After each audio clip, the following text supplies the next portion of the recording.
On Rockies fans, Paul Holden here from the Locked On Rockies podcast. Another one of those shoulda, woulda, coulda series for the Colorado Rockies as they have the big comeback in the opener, take the lead as Hunter Goodman has a monster weekend. Not an all-star finalist, by the way. Another reminder that fan voting is not the best way to determine all-stars here. But the Rockies had their opportunities in this series. They had the opportunity to steal game one. They play a close game in the finale. 6 strong innings from Ryan Feltner there. Good to see as the Rockies get strong starting pitching in 2 out of the 3 games. Unfortunately, Tomoyuki Sagano got messed up a little bit there in that first game. And interesting note, as for the Marlins series coming up, Tomoyuki Sagano was not listed in the rotation. I don't know if it was if the rotation was.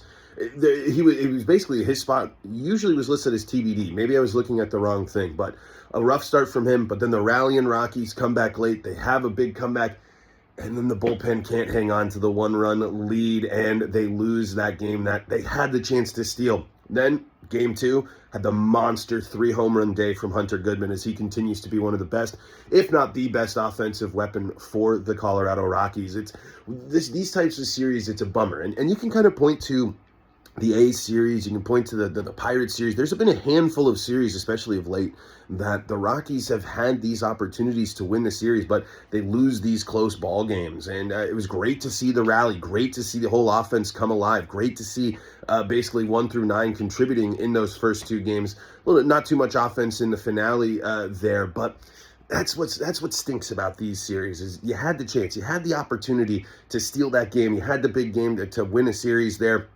and they didn't get the job done. And now they're going to go up against a Marlins team that has been playing very, very good baseball here. So it's going to be interesting to see how the Rockies are able to handle that. But great to see the rally. Great to see the fight. I love the fact that this Colorado Rockies team continues to show fight. But they got to get the job done. They got to seal the deal. And there's been a lot of those instances we've seen this year where they haven't done that. But on the bright side, Hunter Goodman, monster day, man. Absolute monster day as he is solidifying himself as one of the best catchers in the National League. Certainly deserved to be a finalist for the All-Star game as fan voting it's never going to benefit the Rockies. The Rockies are never going to have a chance when it comes to getting into that finalist category there of having that proper representation. I get it. The Rockies are the worst team in baseball and all that stuff, but you can't take away from the season that he's having, and for him to back that up, for him to be doing stuff, to be on a home run pace that few have had, to hit as many home runs, to be joining a list of Johnny Bench and Cal Raleigh as catchers, to be hitting I think it's 25 plus home runs before the All-Star break.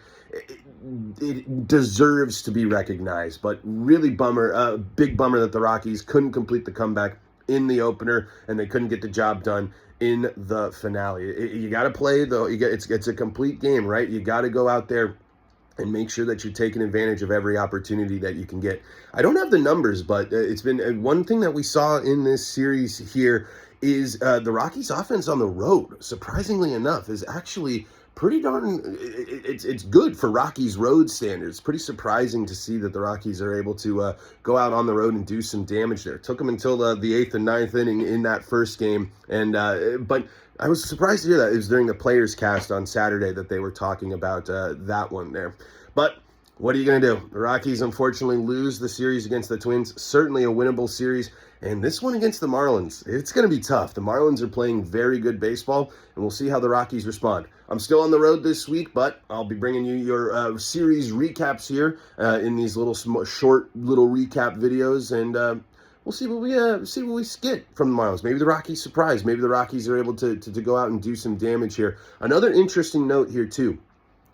Jordan Beck activated off the IL. He's in AAA, going to do some rehab stuff. As he's got to come up and make sure that he if he's going to make a case to be a starter on this team, to be in the starting lineup for the Rockies, he's going to come out. He's going to come out and perform. And that window is going to be very, very small. And I think that same conversation is going to be happening about Brenton Doyle as well. But good to see the rallying Rockies and the Rockies having some fight. Good to see the monster day from Hunter Goodman on Saturday. Good to see some strong starts from Michael Lorenzen and Ryan Feltner.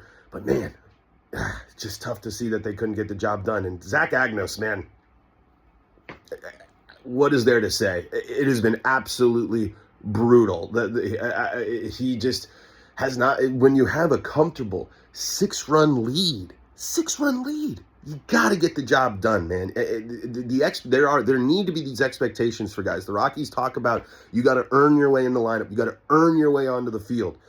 Zach Agnos has to start improving. He has to start showing that he can be a guy that the Rockies can turn to in the bullpen, and he has not been doing that here for the Rockies. Getting closer and closer to the trade deadline as well. We'll see what the Rockies do, and we'll be breaking it all down on Locked On Rockies.